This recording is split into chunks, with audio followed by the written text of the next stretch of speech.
Coming up on Front Row, creative dream team Tom Kitt, John Logan, and Jason Moore make off-Broadway's superhero soar. Carvens Lissaint goes from young, scrappy, and hungry poet to Hamilton star. And Ethan Hawke looks back at the legacy of Sam Shepard. Welcome to Front Row. I'm Paul Wontorek. And I'm Beth Stevens. If you're Broadway nerds like us, you probably have stage heroes. And the great thing about theater people is they can be heroes to others and still be geeks themselves. And that's the case with the creators of a new off-Broadway musical. With so many shows adapted from movies or other works, it's rare for a new musical to be an act of pure imagination, but Superhero is just that. Composer-lyricist Tom Kitt and book writer John Logan bonded over their shared love of comic books, so we met them at Midtown Comics to find out more about the inspiration behind this moving new show about a boy, his mother, and their new neighbor.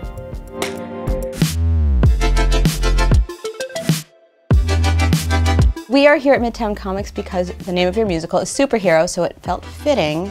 But this is a musical people don't know. So tell me, what is Superhero? Superhero is, it's an original idea that I just started thinking on probably about 8 or 9 years ago. And the story centers around a family who are in crisis. It's a mother and her son, and the father died tragically. The character of the son is obsessed with comics the way John and I both are, and then he starts to see characteristics in this third character that he thinks may or may not be the characteristics of a superhero. John, you're known for your illustrious playwriting career and screenwriting career. How did you get involved with this musical? Well, you know, it really is because I'm just besotted with musicals, and I grew up with them. And you know, in my house, the most sacred words were original cast album. Tom started talking to this idea, and talking about it from a very human perspective as a father, about how do you teach your children about fear? How do you let them get hurt and survive? How do you take the myth of the superhero and help people with it? And, you know, I did what your agent says never to do, which I said yes, instantly, in the room, leapt across the table. And, you know, in the years since then, Tom's been my guide and my mentor, taught me what a book writer does as we've worked on the show, and it's been incredibly fulfilling. The pair set to work finding a way to make comic books the basis for a story that's more human than hero, with real and relatable characters. The first thing that we did process-wise is we just talked for a really long time, because like Tom, I grew up on superheroes and comic books, and I still, you know, I'm old enough to remember when I was living in San Pedro and comic books went from 10 cents to 12 cents, and how devastating that was, because I only buy one. Do I get Spider-Man or Submariner? You know, and so we spent a lot of time talking about superheroes, and particularly talking about the secret identity, and how Clark Kent is to us as interesting, if not more interesting, than Superman. And what would it really be like if you had a secret identity? You had to be anonymous, you had to have some kind of job, you know, and how sad and lonely that would be in a way. I wanted to talk about family. I want to talk about my experiences as a father, what my kids teach me, what I hope I'm teaching them, what my wife teaches me every day. There's just so much that you share when you're co-parenting, and if one of those parents were to go away, what that would mean. I mean, to me, the single parent is a superhero in itself to raise children. It's remarkable and extraordinary. Director Jason Moore joined Superhero to help shape the story along the way. He shared many sensibilities with Kitt and Logan, except for a glaring one. I am a nerd, but I'm not a comic book nerd. So when I first met with him, I sort of had to go, hey guys, so I don't know as much about comics as you do, but I'll be the eyes of the audience members who don't. So we have kind of a nice, you know, back and forth about it. Like, there's some inside stuff, but how do we make sure everybody in the audience understands it? But I've learned a lot from them, that's for sure. What is it about comic books that serves as a great metaphor or basis for this musical? Comics are a great basis for this musical because they're about myths, they're about ideals, and they're about archetypes. And musicals usually, too, are about big ideas that mythical stories represent. So it's a really surprising but kind of natural match, I think. Kitt is known for many Broadway shows, most notably the Pulitzer Prize-winning Next to Normal, while Logan is known for his Tony-winning play Red and his Oscar-nominated screenplays for the movies The Aviator, Gladiator, and Hugo. Now they are putting a personal twist on the superhero genre. We're inundated currently with superheroes, and when you see those movies, there's frequently an apocalyptic violence to them, where cities can be destroyed and cosmos changed in the blink of an eye, and it's a little overwhelming. And if anything else, I think our show suggests there is something else. There's some other reason we're drawn to superheroes, a basic, simple human need that doesn't have to be about the destruction of a universe, it can be about the healing of a family. So it's going from the wide angle to the very tender close-up in a way. I can see from my kids that there's a lot that they're dealing with in the world right now, and there always has been. But I think what's happening is that it's coming into the home much quicker and with more intensity because of social media and news feeds and basically the devices that they have. So we as parents are trying to navigate this, and the scary thing is that they can discover things that you're not around to talk to them about, and you can't shield them from everything. So that's part of the show, knowing that you can't shield them from everything, that they're going to discover things, they're going to get hurt. I've always found that art in the world that speaks to that and shows the hope and the humanity can counter that. I think one of the things that's interesting about teenager problems is that when you're a teenager, things do feel like life and death. The whole world can come crashing down. And so there's something about teenagers and the way that they view angst and love, that an acceptance and feeling other than, that one, we all have a root in probably, because we all experienced some version of that, but also teenagers look at the world in a kind of emotionally amplified way, and I think that works well for musical theater. One of the things I really love about this show is that for Charlotte, Kate Baldwin's character, you're not seeing her just in relation to her son. It's not just a mother and son relationship. You're getting to sort of see how she's relating to the rest of the world. And I'm thinking especially about the song The In-Between, and I'm wondering if you could talk a little bit about that. We knew that the central sort of conflict for the show was the reconciliation and the relationship between mother and son.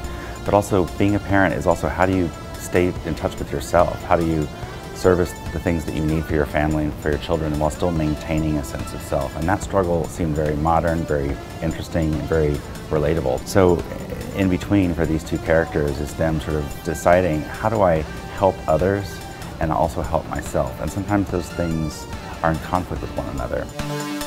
It's a lifelong struggle for a balance I have never seen, the unwinnable fight. But it's not black or white, it's in between. Tell me about your comic book heroes and hanging out in places like this. Well, hanging out in places like this, I think we both feel like we're in heaven right now. Literally the candy store. For me, it was always a very sort of binary response, because I always loved Spider-Man and I also loved Submariner. Because Peter Parker is who I thought I was, but Submariner is who I wanted to be. Because he was like foxy, he was like powerful, he was aquatic, I lived in California, so it was always those two. But like being in a place like this, for me, and I've spent way too many hours in stores exactly like this, is really comforting. Because it's like going through the gates of Oz, where everything's green and everyone around you speaks the same language. I just love this world, and I think back to when I was 4 years old and my parents took me to see Superman in the movie theater on Long Island for the first time, and it was just a wave of emotion, and I just thought I would like to bring those qualities to a musical, and I think you could have both something that's fantastical but also deeply human. You could tell those two felt right at home in that comic book shop. 100%. And let's just say purchases were made. The star of our next segment may not have superpowers, but his incredible story makes him an everyday hero. Hamilton fans know Carvens Lissaint as the Tony-winning musical's current George Washington, but his talent and impact extend far beyond giving his all 8 shows a week at the Richard Rodgers Theater. Carvens Lissaint is a poet, a rapper, a preacher, and one of the newest stars of the Broadway sensation, Hamilton. Spoken word entered his life as a troubled teen. My ear stands at attention like soldier, them curious if these brown bodies telling their history was to their liking. The words were too fast, they say.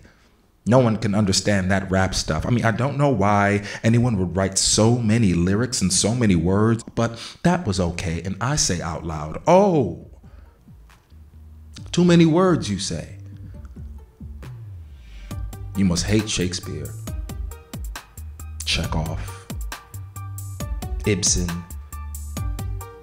They stay silent, like they usually do. I have a mentor named mahogany brown. And I remember in an earlier workshop, I think I might have been like 17 or 18, I sat down and I wrote this poem, and she said, well, this is beautiful, but I'm gonna tear this up because I don't think this poem cost you anything. So I always knew that I had to come to the page with high stakes, that anything that I wrote had to be a matter of life and death. If I don't say this, I will die. While playing George Washington in the hit musical, Lissaint is also celebrating the release of Target Practice, a searing collection of his spoken word works. He's been working on the very personal piece for years. I started it in grad school. We were doing a production of Buried Child, and I was Father Do It. So I had a lot of off stage time. Okay. And yeah, so I would be backstage, and really the genesis of the book started with the death of Philando Castile, the man in Minnesota who was in the car with his girlfriend and his girlfriend's daughter in the back, who respected a lawful order, effectively communicated that he had a firearm in the car and that it was licensed, and still he was deemed as someone who was a threat, even with a child in the car. And I saw the video. There's video of it, right? Yeah, I saw the video live while backstage doing this show, and I said, I have to write. I have to tell you, I do have a firearm on me. Don't reach for it then. Don't pull it out. Don't pull it out. Target Practice, which is your line is? Yeah, is the black body target practice. Right. Is the black body target practice. And it's something that I wrestle with all the time because we're targets in many ways. It can be violent, non-violent, it can be microaggressions, and really it just goes through my narrative of different stories of racist experiences that I've had, both walking into my building, into my apartment, or on the train. Or at the stage door of Hamilton. Or the stage door of Hamilton. Right. Or fans who comment on my Instagram and say, oh my God, I loved you as George Washington, but I don't really know about this like racism stuff you're talking about. Racism is like over. There are people who love Hamilton and hate black people. It's real. It's real. I've experienced it. I feel like we can live forever, but a black boy's soul evacuated from his body yesterday, and I cannot shake this thought. I signed playbills with tremors in my hand. This evening I will star, jaws dropping in awe of my talent. I'm loved for the entertainment I provide. Fascinating. The same people who gave me a standing ovation wouldn't rise to their feet and scream if I were killed right here. Wouldn't bat an eye if I lived beneath the gravel they walk on every day. I matter on the platform, but murdered in the shadows. Lissaint is the son of Haitian immigrants who set him on a disciplined path of hard work that has led him to his current stage success.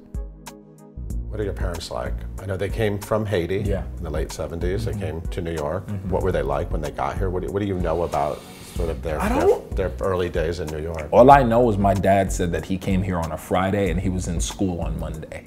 Wow. He said, I was here on a Friday and I go straight to school. Because for him, he was like, I need to make a better life of what I've had before. And I need to do that for my family, I need to do that for myself, and I need to do that for the future kids that I know I'm going to have. I don't know all of the stories, but I know that that man was in school. He was also working like a night job, and he just never stopped working since then. What does he do for work? He's a desk attendant at Barnard College up at Columbia University. And so he works nights, he works at the dorms, making sure everyone is safe. We went to go visit him. My wife said, hey man, you need a break. And he looked at her, he said, break? What is a break? Like he literally, in his head, he was like, I don't know what a break is. Right. I don't know what that is. It's an honorable virtue that I think he has, that I think was instilled in me in a lot of ways. You're your father's son. Yeah, yeah, yeah, very, very, very much so. Tell me about the night he came to see Hamilton. Oh man, it was a Sunday matinee. I didn't know where he was sitting. All I know is I came to the stage door to, to come get them, and he's seen a couple of, poetry slams and performances that I've done. And he's always like, oh, good job, boy, whatever. But he just broke down and he just wept and like hugged. I've seen him cry maybe like 3 times. Wow. And I don't think I've ever hugged my dad. I don't think I've ever hugged my dad, but he broke down in my arms and held me at the stage door for about 2 minutes. And that's a long time. If you just hold someone for 2 minutes and be like, oh, this is, yeah, it was a really long time. So it was moving for me just because, you know, we don't have the closest relation. I don't have the closest relationship with my family, but to see that I affected him in any type of way, and for him to feel confidence that, you know, there were things that he instilled in me that helped me get here, I thought was moving. Growing up in New York wasn't always easy for young Carvens, who fought on the streets of the city when his parents struggled financially.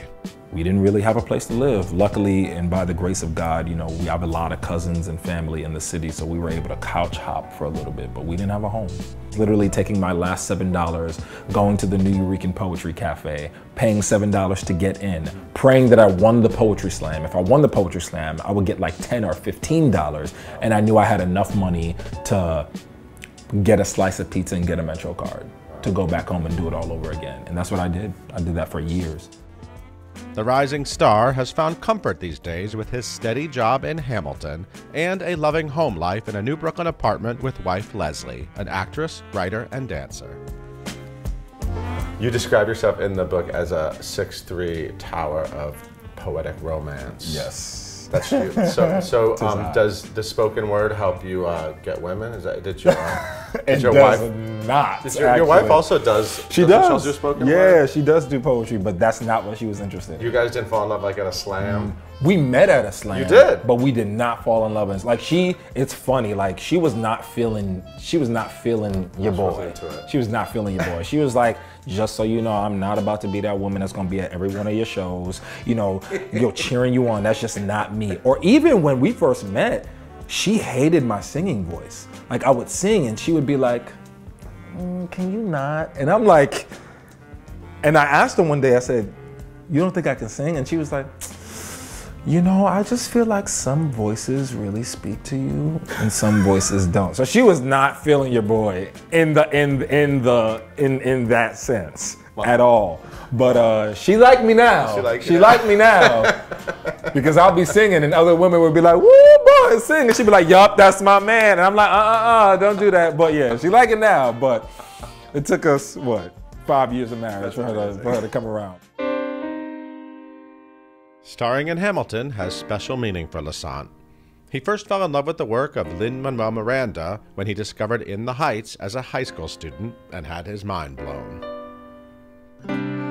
So you're on Broadway. On it. What does it mean for you every night to be walking into that theater and where you saw In the Heights? But now that you're sort of in it, it's your life now. I'm sure the dazzle of sort of, you know, making it has worn off, and now yeah, definitely the dazzle is gone. Because it's work, man. It's work. It is hard work. You go there and, you know, I'm riddled with injury and we're all tired. Everyone is tired. Everyone is injured.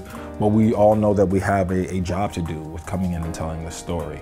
But I make sure that I don't lose sense of the dazzle, if you will. But for me, it's so athletic. It's such a sport. It feels for me when I walk into the theater what LeBron James must feel like when he walks into the Staples Center. I'm like, woof, all right, I'm tired. My body hurts, but yo, it's time to go. It's time to go. There are thousands of people here. There's 1,000 people here. Literally, I'm walking by them before I walk into the stage door, and it gives me a sense of urgency. And I just try to remind myself, like, man, I came from the bottom. I came from the bottom, and I'm here now. It doesn't matter where I'm at. I will still feel that sense of gratitude, urgency, like I feel walking into the Richard Rodgers every day. And yeah, I'm just trying to do good work. Just trying to do good work. I love to see talent on display beyond an actor's stage role. And Carvens has such an inspiring story. Absolutely. Now, our next subject and I nerded out together about a hero we share with many theater fans. Influential writer and actor Sam Shepard died in 2017, leaving a legacy of work that takes an unflinching look at the American dream through many works, perhaps most famously, True West. The play is now enjoying an acclaimed revival on Broadway, starring Paul Dano as aspiring screenwriter Austin and Ethan Hawke as Lee, his wildcard of an older brother. Hawke has a long history with Shepard as an actor, director, and co-star. How important was True West to you? Well, as a young person, the play, really lit a fire inside of me. When I saw it on the PBS special, I was about 14 years old. My mother let me stay up late, to watch it. You know, it was like listening to wolves howl outside your door or something. You just wanted to run to whoever. I wanted to be a part of that. It was just something nobody had ever seen before. And the voice, one of the major poets of his generation, Sam Shepard. And over the years, you know, I got a copy of that tape and I watched it over and over again. Then when I was about, I guess 25, I got the opportunity to be, Steppenwolf was doing its 20th anniversary production, and they were doing Sam Shepard's Buried Child. And he had won the Pulitzer for that play, and he was revisiting it, rewriting it. It was kind of a big deal. And Gary Sinise directed. And Gary Sinise directed. It was an incredible production, incredible thing to be a part of. And I really started my Sam Shepard education. True West was huge for me. So having a play that you know so well and stepping into it now, I mean, I feel like True West is in my bones. I just know it. You know, you say that, and a lot of people do, but I think it is one of the most famous plays that most people haven't seen. It's famous. You know Sam Shepard and you know the words True West, or you saw a piece of it, or you think you saw it, but it is interesting. It's a very punk rock play.